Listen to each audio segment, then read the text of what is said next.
In the classic novel Scrooge, Charles Dickens used 6 words to open up his book, his masterpiece. 6 simple words.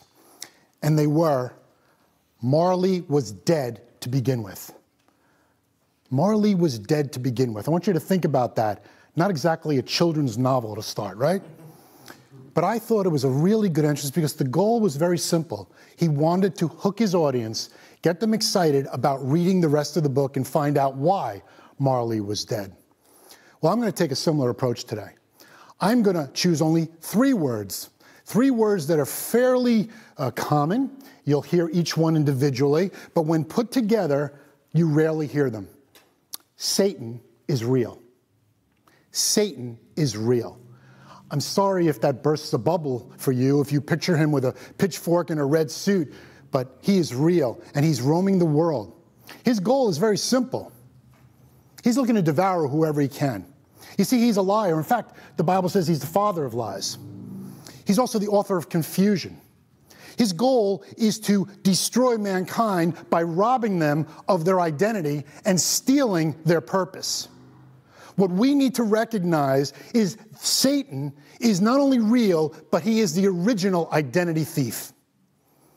When we put that into that perspective, we understand that since he's an identity thief and he is out to rob us, we need to take care of ourselves and make sure that we understand this and we adjust to it. You see, we all understand that he is an identity thief because at one point or another, several times in our lives, we have fallen prey to him. We have taken the left, we've taken the right, we haven't followed what he had for us. And because of that, we've all paid the price. But we also have recognized that there's a secret to understanding how to shut the door on this Satan. And when we found that out, we recognized this also, that if we did not share it with others, it would be a tragedy. God has gifted us with the ability to communicate the truth that we're going to share with you today. And that truth is simple, that there is an identity thief out there, but there is one who we only can have our true identity and purpose in. And when you figure out through these 5.5 questions that he's pointing us in the right direction, a direction that is so powerful for us to go in, that once we're there, oh boy, it's really great. You've been given a button, and the button is designed for something. It says, not just an average. Well, my company is called Not Just an Average Joe. I'm Joe, so it kind of makes sense. But do you know something? This is what Satan doesn't want you to know. You are not just an average. As a matter of fact, I'm going to say not just an average, and I want you to yell out the name that's written on your button, and I pray it's your name, because if not, we've got another workshop that we want to send you to. So, I am not just an average. There's always one in a crowd, and we will edit that out. Thank you. Yes, we are not just an average whoever, because God built us to do incredible things. God built us for success. God built us to succeed in life, because otherwise, what is the point of being here? So let's start here. Tell me something. What do you see? This image was taken on a trip to Israel in 2019. I hooked up with a friend of mine, and what we agreed to do is whatever pictures we each took, we would kind of get together and we'd mix and match and make sure that we had everything taken. Now, this was taken in Getty. Now, the interesting thing about this is once we finished in Getty, we got together at a picnic table and we're sharing pictures.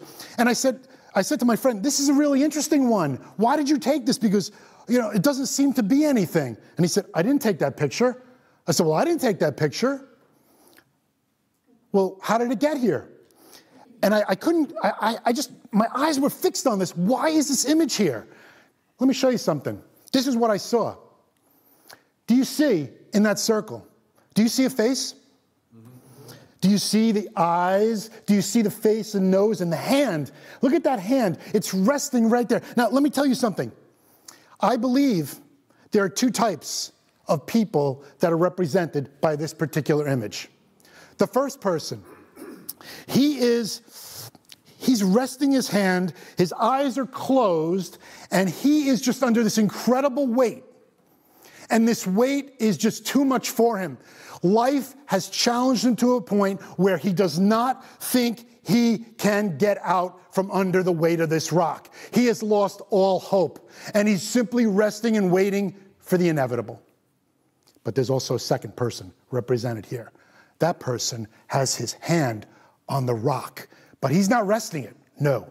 What he's doing is he is pushing as much as he can on this rock. His eyes are closed with determination, and every ounce of strength is being poured through his hands so that he can break free from this rock. My question to you is, as you walk into this room, which one best represents you?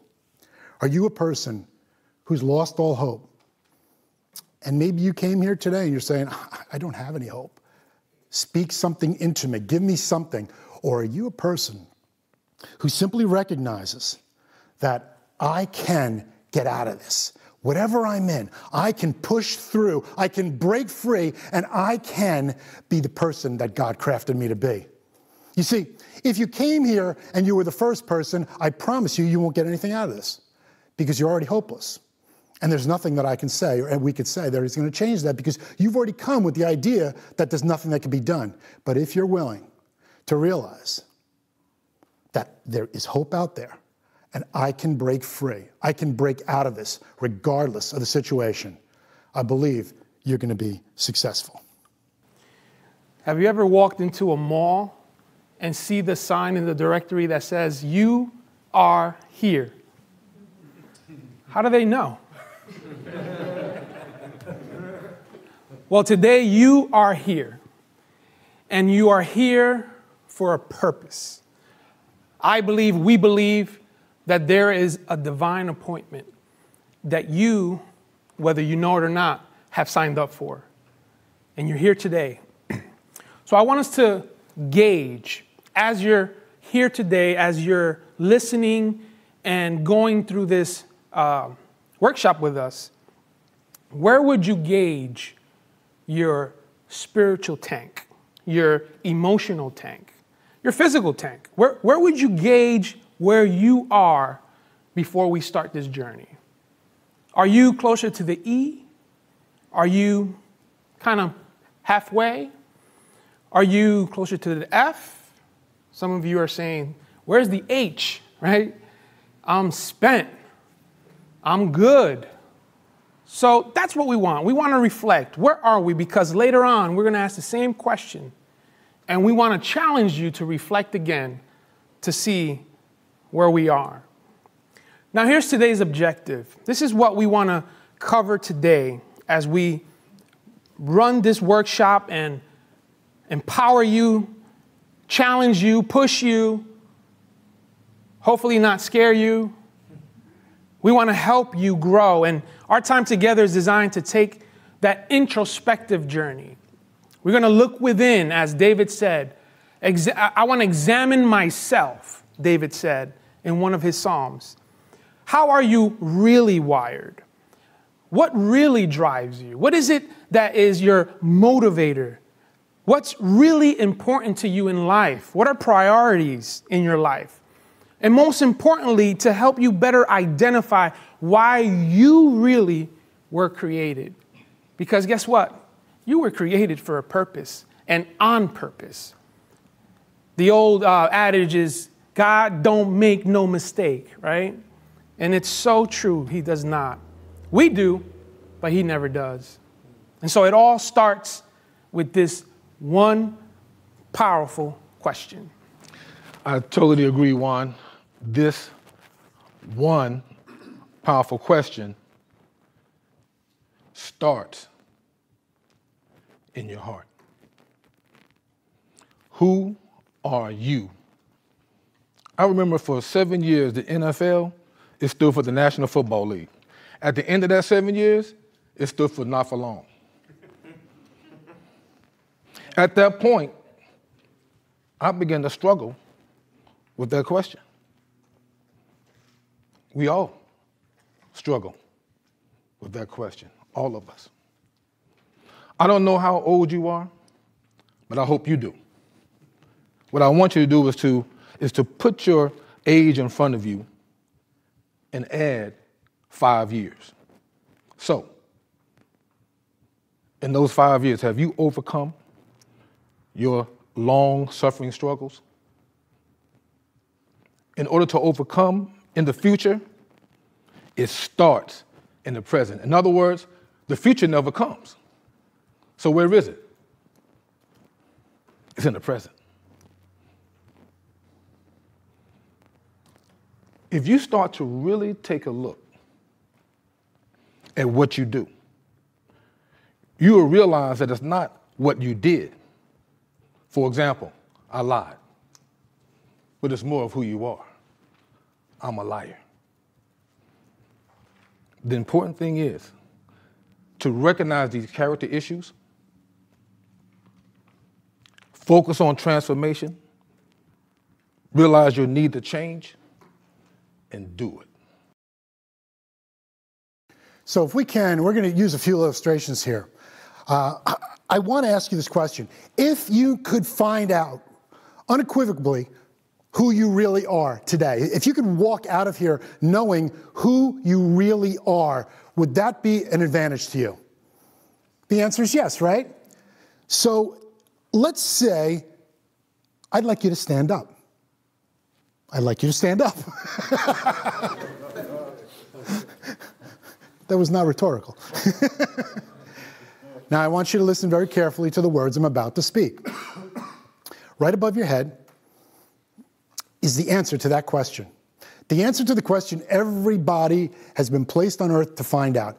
Who are you really? Right above your head. On the count of 3, I want you to reach as high as you possibly can and then hold it there. Are you ready? 1, 2, 3. Okay, hold it, hold it, hold it. Go a little bit higher, just a little bit higher. Okay, please sit down. Hey, guys, what did I ask him to do? Go as high as you can. And what did you say? They were pretty up there. They were pretty up there, but then what did I ask? Go higher. And what happened? They went higher. So, what's the problem? What's the reconciliation here? What did I ask you? I asked you to go as high as you possibly could. Did you do it? No, because then I asked you, go a little bit higher. You see, that's the problem. Do you know that the difference between good and great is this much? This much. Every one of you just showed that. We don't go in 100%. I believe there's a reason for that. I believe there's a reason why we don't go in 100%, and it starts with one divine word. What's that word? That word is attitude. Attitude. Now, why do I say it's a divine word? Well, if you took the numeric value of each one of these letters and you put them out there, A being 1, T being 20, any mathematicians out there? Can you add that up for me? It's 100. It's 100.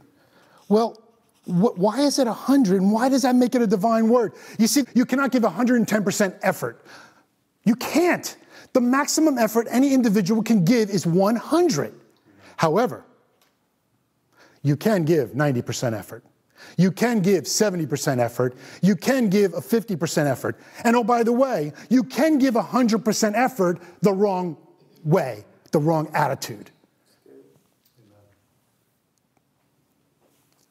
Good to great. That's your difference.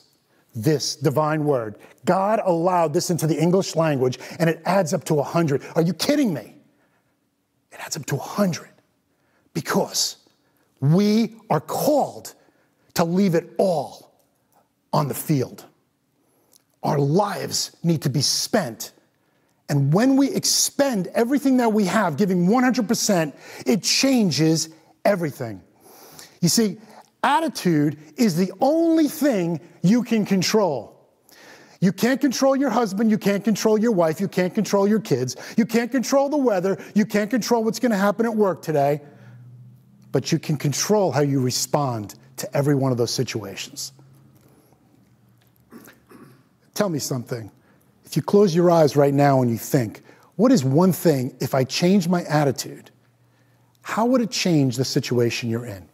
How would it change when I'm counseling men and they tell me how bad their wife is and she's 100% of the problem. And I'll say, okay, let's talk a little bit more. And as we're talking, I said, well, could it be maybe she's only 95% and you're 5%? And by the time we're done, he's at 50%. Because it's our perspective, isn't it? It's our attitude towards any situation. If we look at things through the right lens, things will change. I promise you. Change your attitude, change your life. I just trademarked that. And it's a really cool thing. What do you mean you got it? No, nobody like. I love this quote. This is Chuck Swindoll, one of the great preachers. He says, I am convinced that life is 10% what happens to me and 90% how I react to it. Right? Isn't that cool? And Einstein said, outer changes always begin with an inner change of attitude.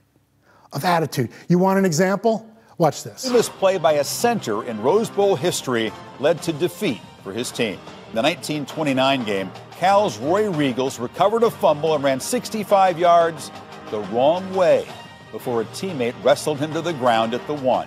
A block punt led to a safety, an 8-7 Georgia Tech win, and a dubious place in history for Roy Riegels. Roy Riegels was an All-American center for Caltech.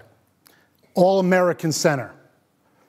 But you see what happened is the ball was fumbled, and in the middle of everything going on, he grabs the ball, and if you noticed, he started running the right way. He started 2 yards down the field, and he doesn't even know why. He simply made a U-ey. And imagine, 65 yards, he's running the other way, and at the 55-yard mark, this big lumbering guy, big lumbering center, turns around and says, nobody's chasing. Wait a minute. There's only one guy chasing me. He's my own teammate. And he grabs him literally on the 1 yard line. Dude. Caltech lost that day, 8-7. You see, a safety happened right after that. He lost the game, the Rose Bowl in 1929. But you know the interesting thing is? He was given the name Wrong Way Riegels. All-American. You know what he did? Did he go into a hole and say it's hopeless? He said, I can't live with this name. No. Back in the 30s, they had things called vaudeville for you youngsters. And he would perform for vaudeville. And then he became what we now know is a certified life coach.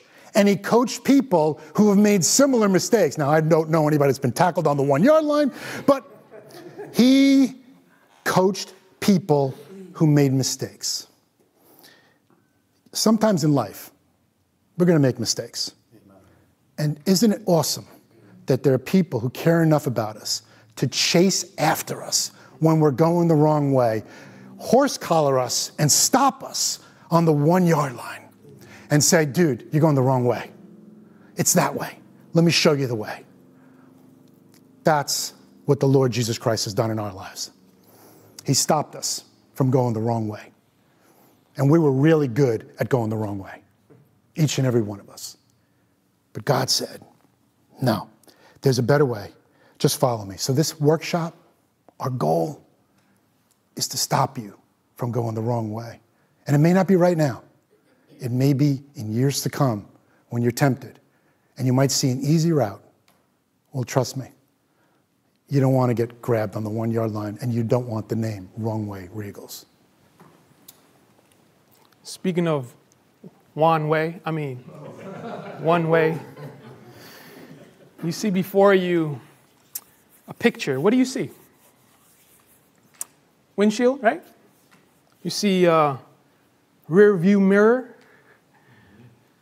Well, it's a visual, and I believe this visual can speak for 6 types of people in this room right now. The first type is you're probably bathing in old glory, the things of the past, the good old days. You're stuck in the past. Second type of person, you're probably haunted by the memories of past failures. You keep going back to the same old things where you perhaps are struggling with forgiving yourself for making the mistakes that you made. The third type could be you just love to look at yourself in the mirror and say, hey, look at me. Those first 3 types are those that focus on the rearview mirror. The second 3, or the second half of the 6 types, are the front windshield types. Type 4 is you're looking in the front window in a parked car, dazed, confused, unsure of which road to take. I love Yogi Berra where he says, when you see a fork in the road, take it. Type 5, you're looking straight ahead like a horse with no clue as to what's happening around you. In fact, you can't see the beautiful palm trees here in Florida because you're just focused and dazed and confused. But type 6, your eyes are wide open. You're looking at the beauty of God's majesty. You're taking everything in. Your path is open as far as it needs to be. And even though the distant miles are yet unseen and ambiguous at times, you're moving forward no matter what. Paul says, forgetting what's behind us, but we press on towards the goal, the mark. So you'll take the road as it comes. You're on solid ground. So picture the difference, right? One is obviously smaller than the other, or one is bigger than the other. You hear the proverbial, you got to look at the cup as being half full. And some say, well, it's half empty. I like to say the cup is refillable.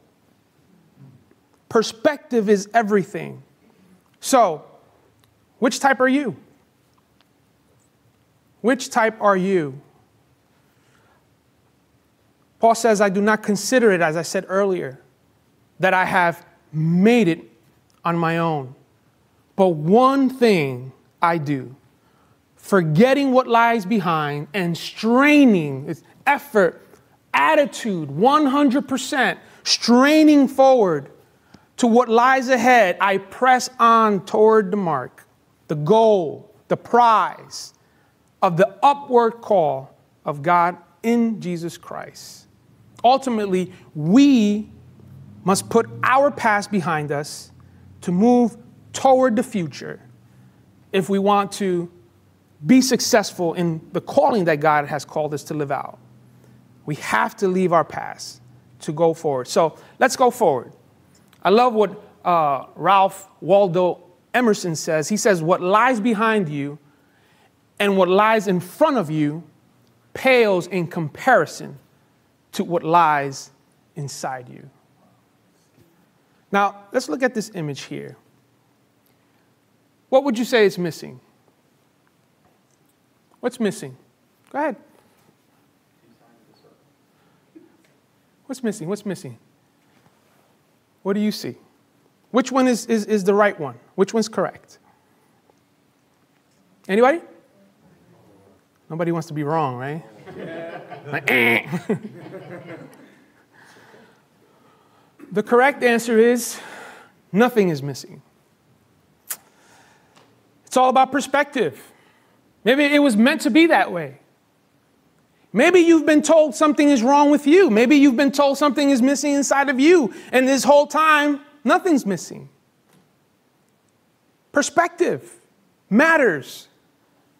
Maybe you have been tricked into believing you are someone you are not. And all of your life, you've been striving to be someone you're not. Here's the question.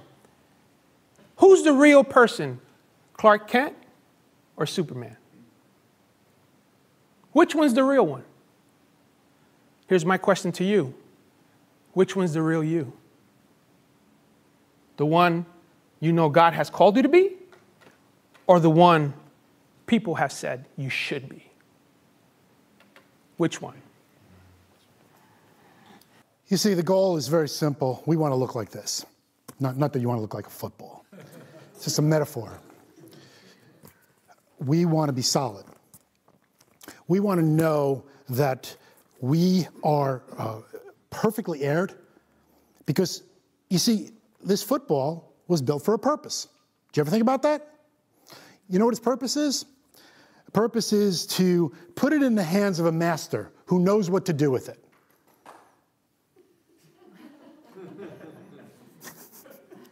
Thank you, Peanut Gallery. You want to put it in the hands of a master. I'll use the name Tom Brady.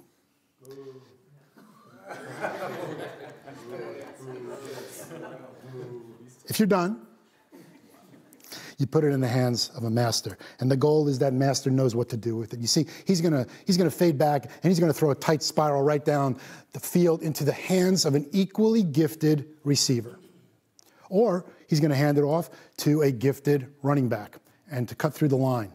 The point is this football was made for purpose. The challenge is, and this is not Tom Brady's football, so please don't go there. I've heard that too many times. That was good. But this football best represents most of us. I know it represents me really well. You see, as I was growing up, I tried to make myself look the part on the outside. I did my best to form it and everything, but when my back was against the wall, there was nothing inside. I was empty. It was all about Joe. Everything was about me. But I wanted to look like this, but nobody was there to tell me how to look like this. Nobody wanted to inflate me. Nobody wanted to fill me with the knowledge, the wisdom that I needed. We are not only challenging you to look like this, we're challenging you to help others look like this. Because the change that occurs within us, the transformation that occurs within us, can then be passed on. And when that happens, you have a chain reaction. And guess what happens? The world changes. Simply because we've accepted the challenge of change. That's what a football can do for you. You see, you simply need to do one thing. Put yourself in the hands of the master. So, who are you really? If somebody would have came up to me at the end of my NFL career and asked me that question, I wouldn't have been able to say, I'm a football player, right? Because that's over. How could that be who I am? So at that point, that struggle really began. You are the only one out of the 7 billion people on the planet that can answer that question.